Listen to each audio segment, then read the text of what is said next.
What is crack-a-lackin' Hardwood Knocks listeners? I am Dan Valley coming at you with something different. I'm going to try something called One Question, where I take either I've been having a conversation with someone on the side or just something I've been thinking about and try and tackle that topic in a very short amount of time. Look, if you're new around these parts and you're stumbling on this because of the subject matter I'm about to tackle, consider throwing us that permanent subscription.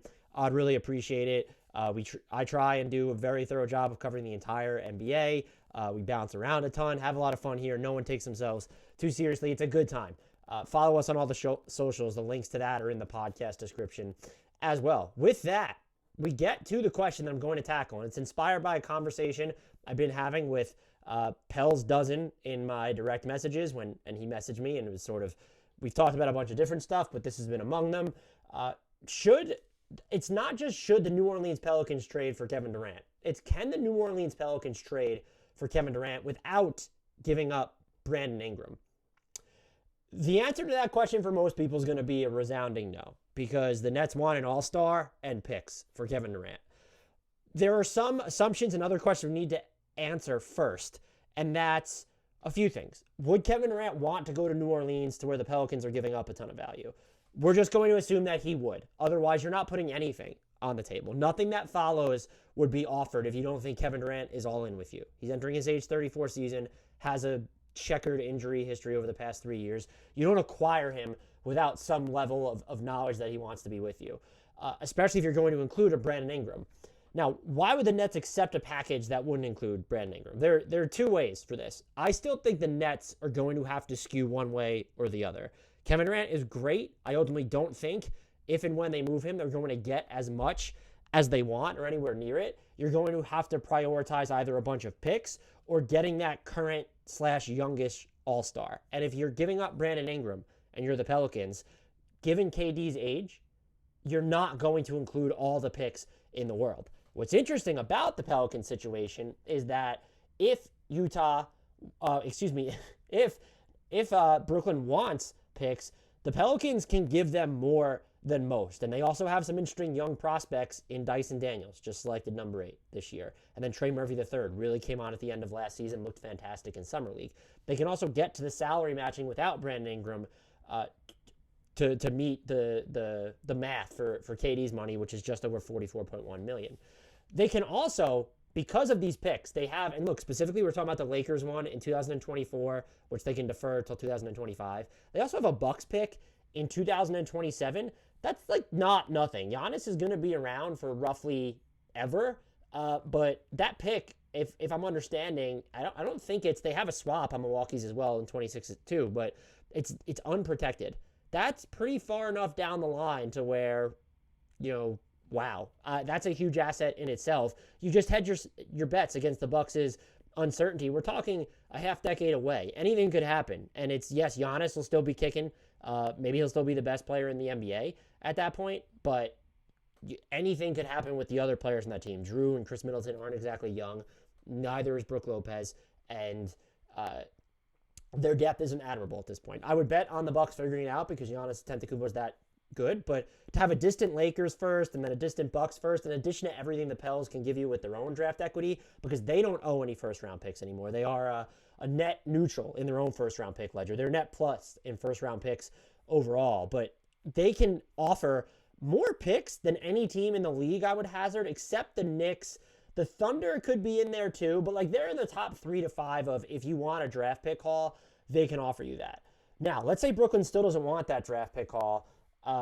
Can you still get to a point where you're not giving up Brandon Ingram? I don't know, but because you have so many picks, you could turn around, realistically, and try and facilitate a trade where Donovan Mitchell ends up in Brooklyn, or another all-star ends up in Brooklyn. If it's Donovan Mitchell, among others, Ben Simmons also needs to be moved, and that's all of a sudden part of the calculus. But you could either get value for Ben Simmons, or maybe if you're the Nets, you don't want his contract on the books. I'm saying there are avenues for the Pelicans to explore here that aren't open to every other team. And that would include, I think, the Knicks, who can really overwhelm you with the volume of their picks and prospects, but the quality of them are questionable once you move beyond the Knicks' own picks. I think a lot of the Knicks' youngsters, I'm talking Obi Toppin, IQ, even RJ Barrett to some extent, and definitely Quentin Grimes, are probably underappreciated nationally by other teams, but it's also the Knicks' fault because they signed guys, specifically this last season, who wound up playing in front of an IQ, in front of an Obi Toppin when you look at Julius Randle and the way that Tibbs doesn't want to play certain front courts. They obfuscated RJ Barrett's offensive role in the pecking order. So they're viewed as sort of these unimpressive known quantities when that's not what they are. But you look at a Dyson Daniels or a Trey Murphy III who had a strong showing in the playoffs. On top of Dyson Daniels now coming over as this like Swiss Army knife who, if he has a jumper, if that gets put together, he becomes an incredible player. Maybe one of the, someone with a lot higher of a ceiling than I think was credited when he was entering the draft.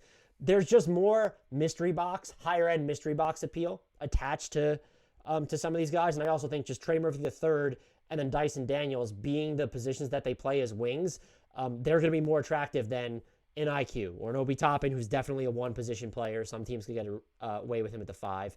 And RJ Barrett, yeah, he's a wing, but he's already extension eligible. The Jazz don't want to pay that. The Nets aren't going to want to pay that, I would assume. Quentin Grimes would be an exception, but he's on the smaller side for a wing. We're talking about some like actual sized bigger wings in Dyson Daniels and Trey Murphy III. So that's why I think the Pelicans can get involved in this. It's going to take one, Kevin Durant wanting to be in New Orleans, and then the Nets skewing one direction or the other. Because even if you get them Donovan Mitchell as part of this complicated trade that moves off Ben Simmons, they're still not going to get the draft equity that they wanted because so much of that equity is going to be sent to Utah to get Donovan Mitchell in Brooklyn.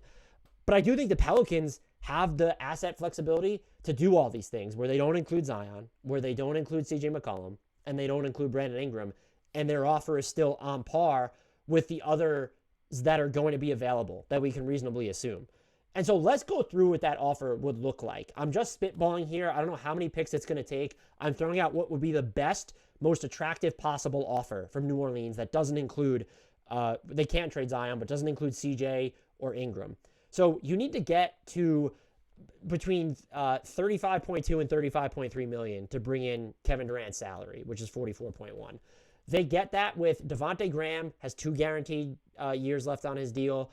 And you have Larry Nance Jr., then there's Jackson Hayes, Trey Murphy III, and Dyson Daniels get you there, I believe. You also have Garrett Temple's $5.2 million salary. And if you want to move Jonas Valanciunas, if the Nets are interested in having him, he can't be the deal breaker that hurts the deal. If the Nets want him instead of Larry Nance Jr. or another team wants him instead of Larry Nance Jr., I thought something the Nets could do is, would Toronto give up Kem Birch and a first-round pick in this coming draft if they know they're not going to have Kevin Durant for Larry Nance Jr., who's sort of right up their alley? I don't know. That'd be adding money to their payroll. Perhaps that's too high a price to pay. You could reroute Larry Nance Jr. to another team.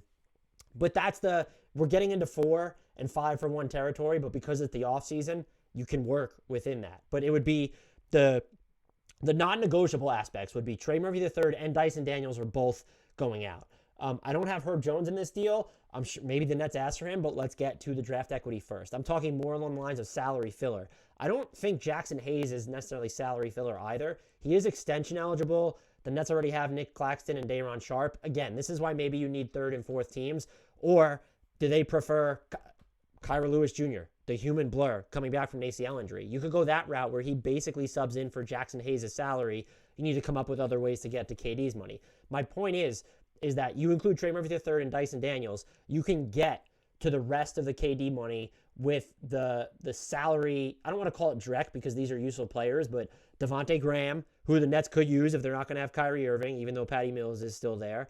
Larry Nance Jr.'s expiring deal. And again, Jonas Valanciunas with 2 years, a little over $30 million left on his contract if you need it. And then there's smaller salary matching tools in a Garrett Temple, Jackson Hayes, who you could consider expiring or just a nice flyer on a young guy. I would look, if I'm the Nets, I might even push for the Kyra Lewis flyer here just to see what he turns into. The Pelicans aren't going to need him. You could also ask for Jose Alvarado or Herb Jones. Again, I'm basing this on the offer of being in the money is not matching the money is not going to be the issue. But I'm saying you start with Dyson Daniels and Trey Murphy III. Now, what are you offering in terms of pick equity? This is where the Pelicans can really blow you over. The Pelicans' own picks. They could go 2023, 25, 27, and 29. They can also give you the Lakers pick in 24 or 25, and then the Bucks pick in 2027. That is 6 first-round picks there. And I haven't even, that's not that's not all that they can give. Are we including swaps at this point, they can include Milwaukee's 2025 first round pick themselves, which is protected 5-30. It's owed to the Knicks at 1-4. It's protected 1-4, so it would go to the Knicks if it's 5-30. So forget Milwaukee's first round pick here. I'm sorry, I was reading those pick commitments wrong. That was a complicated one. But you could also get into swaps now. So if New Orleans is willing to include their own distant swaps, let's say it would have to work out to when the Nets are actually going to have picks. But if they're willing to include swaps in this deal as well, but you could give Brooklyn, let's set it up this way, 6 first round picks, 23, 25, 27, and 29 of your own. And you could structure it differently if you want to, if Brooklyn wants 24, 26, and 28, and then do swaps in the subsequent years. But you could give 4 of your own first-round picks, the Lakers pick, the Bucks pick, Dyson Daniels, Trey Murphy III, and then again, you're building the rest of the package around what I would view mostly as salary matching tools, even if it's Jackson Hayes, but Kyra Lewis Jr., giving the Nets like a flyer on one of those guys. Let's say Kyra Lewis Jr. still really intrigues me because he's so fast, and I think that if he's healthy, there might be a really good player in there. And look, Larry Nance Jr. is really good too. So, like, if you're the Nets and you're trying to remain competitive, this package doesn't necessarily do that. You could get something else for Larry Nance Jr. Maybe you get something else for Jackson Hayes. If Kyra Lewis Jr.'s value sort of reboots or he establishes himself in the NBA, that flyer pans out. You get more value for him, or you keep him long term. And again, if you're let's throw the Jazz into this. It shouldn't take 6 first-round picks and Dyson Daniels and, oh my God, Trey Murphy III. I'm sorry, guys.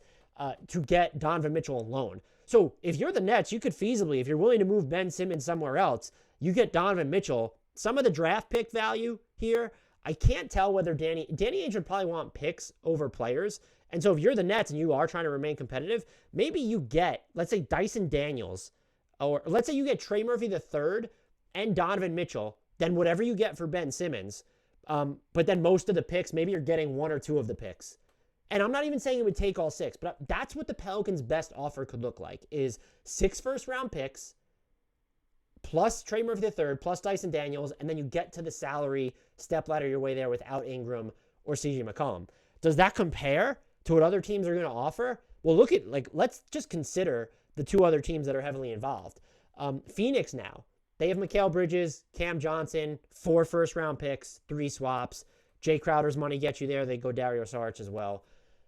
Yeah, maybe you're more intrigued to short Phoenix's long-term future if you're Brooklyn, but does Mikal Bridges and Cam Johnson, is that making up the value you're getting 6? Again, you could get up to 6 first-round picks, Dyson Daniel and Trey Murphy III. That's a full-on reboot for Brooklyn, and I don't subscribe to the idea that because the Rockets control their draft, they can't tank. They could tank next year because it's a swap, and the Rockets are probably going to be pretty bad too, and so you could still end up with a top pick. I would think that top dollar offer from New Orleans, especially if you're going to be including either some players that could be rerouted to other teams for value, like in a Larry Nance Jr., maybe even in a Kyra Lewis or a Jackson Hayes. If you're going to include those that talent, I think that beats Phoenix's best offer right now, since Ayton can't be sent to a third team until January, and he would have veto power there. It's at least on par with it. And then Miami's, I would say, blows it out of the water. And that's, again, without including Brandon Ingram. So we're talking Tyler Hero, Nikola Jovic. I still have yet to figure out how they can't really make a Kevin Durant deal if they're keeping Butler and Adebayo without including Kyle Lowry. So let's just throw Kyle Lowry in there with Jovic, Tyler Hero. Again, let's assume Miami negotiates the protections off that Thunder pick, the pick they owe to the Thunder in 2025. So you could go 3 firsts, 3 swaps to Brooklyn, or just 3 firsts. This New Orleans offer beats that. And then what other team is going to come out of the woodwork? We've talked a lot about Memphis on this podcast, and I think others have too. They really seem to value their young core and their own developmental process. Case in point being what they did around the draft. They let Kyle Anderson walk. It seems like they believe Jake LaRavia can slide right in there immediately and have a lot of faith in Zaire Williams. They don't seem like a team that's going to go after it. Atlanta, what is their best offer? Between John Collins and Clint Capella and DeAndre Hunter, Jalen Johnson, future draft equity, their draft equity is limited because of how much they traded away in the Murray trade, though. So it beats that. Does it beat a Boston offer built around Jaylen Brown and picks. And Boston's limited. They traded their 2023 pick, and they have a 2028 swap owed to San Antonio. They could go 25 and 27 and then 29 if they wanted to with Jaylen Brown. I think Boston could maybe beat the Pelicans' offer if Brooklyn's trying to straddle that line of we want to remain competitive. We have Jaylen Brown to do that. And then we want these picks that could be used in other trades or to actually use. It might be on par. I just don't think the Celtics are going to get there. Charlotte, nothing. Chicago, nothing. Cleveland, unless you're giving up Evan Mobley or Darius Garland, Garland's now super hard to trade because he signed his extension. No. They could give up a bunch of picks and Jared Allen, Isaac Okoro, Akbaji. They could do that, and that might be more appealing than Miami's offer. If you trading Jared Allen back to Brooklyn would be objectively hysterical. But that could beat Miami's offer. I don't think it's on par with what New Orleans. It's not close to that without Mobley or Garland again. Dallas, what are they offering? They're so hamstrung, and they can offer distant picks, but that's it. And then they need this bad salary to match Kevin Durant's deal. Denver, man, if they put Jamal Murray and Michael Porter Jr. on the table, I've just wondered, but they're both coming back from injuries. They've traded away so much of their future draft equity. They do have Bones Highland. Still no. I don't think there's their team that goes after Kevin Durant, but still no. Detroit, if they include Jaden Ivey and a bunch of their own draft picks, maybe you start to rival what New Orleans is offering. They're not doing that. I'd be shocked if they went there. Golden State, with Kuminga, Wiseman, Moody, future draft equity, Andrew Wiggins, that combination of stuff. Let's not forget about Jordan Poole. I think they could rival New Orleans' offer, and they can maybe balance what Brooklyn's looking for better than New Orleans in the sense that Jordan Poole is established, Wiggins is established, these young players, and Wiseman, if he's healthy, and Kuminga might be ready to compete now. Ditto for Moody, and then you're still getting draft equity. Bob Myers seemed to think that the Warriors were out on that sweepstakes. I wouldn't view the Warriors as a threat unless the price of KD comes down. Houston's a no. They're not offering Jalen Green and or Jabari Smith Jr. The Pacers, they're not going to get involved with this. The Clippers, if they offered Paul George and they can trade a 2028 first rounder at this point, you have Terrence Mann, Marcus Morris Sr. Yeah, no. They're not. If they offer Paul George, I still would prefer the New Orleans package. I'd rather rebuild if I'm Brooklyn with this New Orleans package or at least some close variation of it. Again, I'm not saying that's the cost, but if it gets you to keep Ingram and you giving up Dyson Daniels, Trey Murphy III, literally any other players, a combination of players outside your core, maybe you're fighting to keep Herb Jones there. If it's those two as the meat and potatoes of the deal and then draft equity plus salary filler, the Pelicans should do it if KD wants to go there, or if they have even a faint hint that he wants to be in New Orleans. Minnesota can't do it. Miami, we went over them. We went over Memphis. The Lakers can't do it. The Knicks, I guess if they wanted to, they could field some interesting offers for KD. I think it says a lot about them, though, and what they're focused on, that they're more involved in the Mitchell sweepstakes. But if they wanted to throw all the picks plus RJ Barrett and Quentin Grimes on the table, they could rival the Pelicans' offer. Again, I would rather short the Knicks' future than New Orleans' future, is my point. So if you start getting the Knicks picks in play in addition to Grimes and Barrett, if you don't mind paying him, IQ, Obi Toppin, those are guys that I think fans of other teams and maybe just people who watch basketball nationally just don't appreciate how good some of the Knicks youngsters could be. My bias might be kicking in there, though. But it's in part because if you don't appreciate the Knicks youngsters because of the Knicks. OKC would be funny, but they can't even, the salary matching is too complicated. It would cost them Shea. Orlando, they're not going to do it. Philly, they have Tyrese Maxey and could go with Tobias Harris, and Maxey might be the single most valuable trade asset in the NBA that's actually available, where I don't think the Sixers are looking to move him, but my point here would be, what's more likely to happen? The Sixers give up Maxey in a KD trade, or the Pistons give up Cade, or the Raptors give up Barnes, and we'll get to them in a second. So, yeah. Phoenix, we already talked about them. Portland, can't really, you have Shaedon Sharpe, and then it's tough to get to the salary matching here right now. Sacramento, no. San Antonio, not operating on that timeline. Toronto is interesting. If they include Scotty Barnes, yes. If you go OG Anunoby, Gary Trent Jr. as the basis, and then your entire draft, so let's just say 4 firsts and 3 swaps, I'm not interested in shorting Toronto's future as much. If it's Siakam and your entire draft, or Barnes is in there, they need to include Barnes or Siakam, I think, to beat out New Orleans' offer. And even then, I'm going to be more interested, with all due respect to New Orleans, in shorting their long-term future, if only because they're also giving you Bucks and Lakers picks post 2024, and the odds that one of those three teams just send you back a really good pick are probably exponentially higher than Toronto, who's been able to mine value outside of the draft and just been a really solid franchise overall under Masai Ujiri. I think New Orleans, even without Ingram, beats pretty much every Toronto package unless you include Scotty Barnes, or it's Pascal Siakam in your entire draft. And if I'm Toronto, I'm not offering Siakam and my entire draft. Like, it's Siakam, and then I'm limiting the draft equity that I'd give up there. Utah's not going to go after it. Washington, finally, if you dangle KP, Denny Avdia, and then just a bunch of your own future draft picks, gets interesting. Does it beat New Orleans with Trey Murphy III, Dyson Daniels? And again, they could get up to, and they can get up to more than this, the way the picks are structured, by the way. But let's just say 6 first. That's the top. The non-Ingram package, that's their best offer, is anyone who's not Ingram, McCollum, Zion, obviously, plus Trey Murphy III, plus Dyson Daniels, and then 6 first-round picks. And you can include swaps in there. Like, there's a way to include swaps as well. I'm not advocating for New Orleans to do this on a whim, but the verdict here for me is that when we fast forward, I do think the Nets are going to choose one side of the fence or the other. And again, maybe this is part of a complicated transaction that gets the Nets a more established player in addition to some of this draft equity.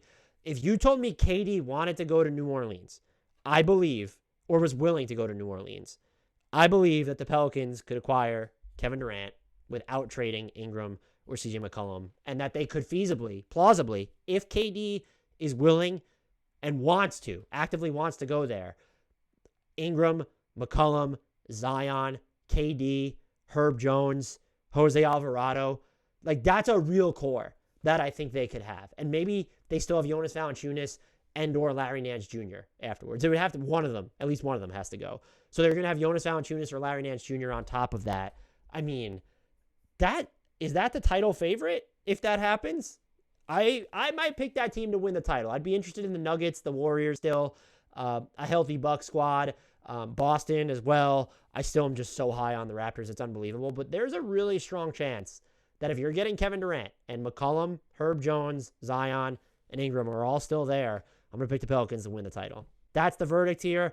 Again, let me know what you think of this format, about this entire topic in general. Until next time, please remember to rate, review, and subscribe to us wherever you're getting your podcast. If you're watching on YouTube, please hit that subscribe button. It would mean the world to me. Comment, like, throw us likes, let the algorithm will love us back as well. And finally, as always, I need to shout out to the one, the only, the player who could be traded straight up for KD if only he made more money because he's so damn valuable, Frank Ntilikina.